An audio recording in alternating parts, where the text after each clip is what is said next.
What's up, crypto fiends? Average crypto investor, aka USD is the real shitcoin, here to talk about stablecoins.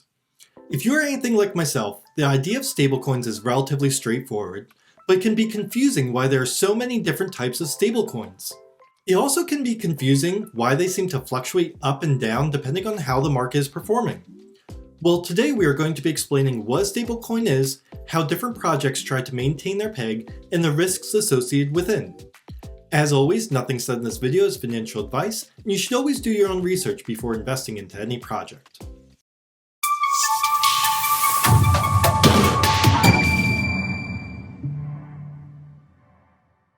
So first off, what exactly is a stablecoin and why are they needed within the crypto space?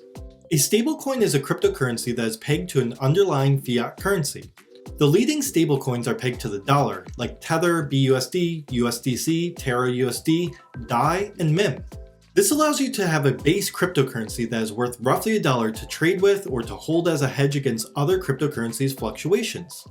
Each of these tokens create their peg in different ways, and some of them are much more successful than others. So let's take a look at the different ways these cryptocurrencies are able to maintain their peg and keep pegged to $1. The most talked about stablecoin is Tether. With the third largest market cap in all of crypto, over $82 billion, it is no wonder that people are concerned about Tether's ability to hold its peg.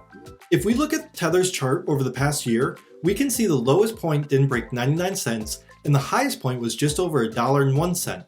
Considering the wild swings we have seen in the crypto market during this time period, it's impressive that Tether has been able to maintain their peg.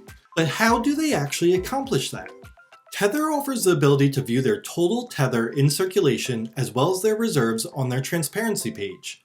Tether is backed one-to-one with corresponding USD in reserve for every Tether that is created across multiple blockchains that they support.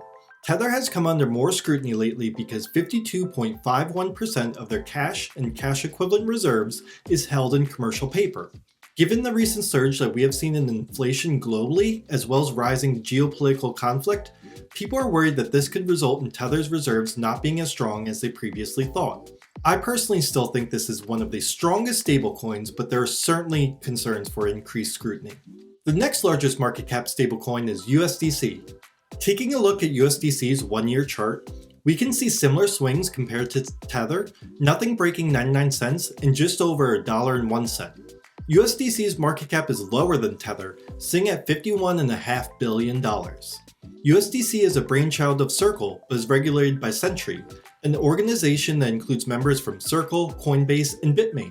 Rather than Tether's model where they need to approve issuance of new Tether tokens, USDC is created by smart contracts issuing new USDC for every dollar that is sent to one of their issuing institutions' bank accounts.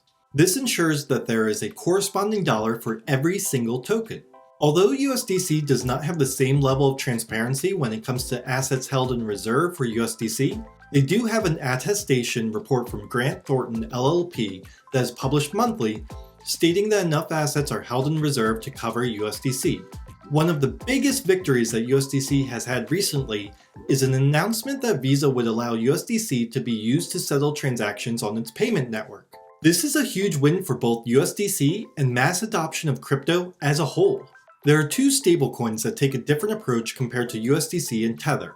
Both DAI and MIM are soft-peg stablecoins, meaning they do not guarantee a one-to-one backing for every coin issued. Instead, they utilize market forces to enforce the peg. DAI uses a manipulation of the DAI savings rate. This is a smart contract that has a rate determined by on-chain governance and is a form of monetary policy similar to how large nations use monetary policy to control inflation. MIM, on the other hand, uses issuance from abracadabra money. In short, every time assets are borrowed against abracadabra money, MIM is generated, and every time the loan is paid back, those assets are burned. Since MIM is tied to the USD amount borrowed and paid back, it creates an algorithmic peg to USD. DAI has remained relatively stable over the past year, but MIM has had some struggles recently. This is in part to it being discovered that Saifu is none other than Michael Patron, one of the folks involved with Quadriga CX, the focal point of the recent Netflix documentary, Trust No One, The Hunt for the Crypto King. If you would like to learn more about Quadriga CX saga and how Michael Patron became involved in DeFi, let me know in the comments down below. Ultimately, stablecoins are a super important tool for cryptocurrency stability and future adoption. As more use cases for crypto pops up, it is going to be important that we find ways to pay others for goods and services in a value that is relatively stable. I can't imagine most people want to be like Laszlo paying 10,000 BTC for 2 pizzas. Even though the bitcoins were worth $40 at the time, they would now be worth close to $500 million. If you learned something here today about stablecoins, like this video so others can find it. If you want to see my next project review, or need help demystifying other crypto terminology, subscribe with the bell notification turned on so you can be alerted when my next video comes out. That's all for now, stay safe, and don't worry crypto fiends, we are all going to make it.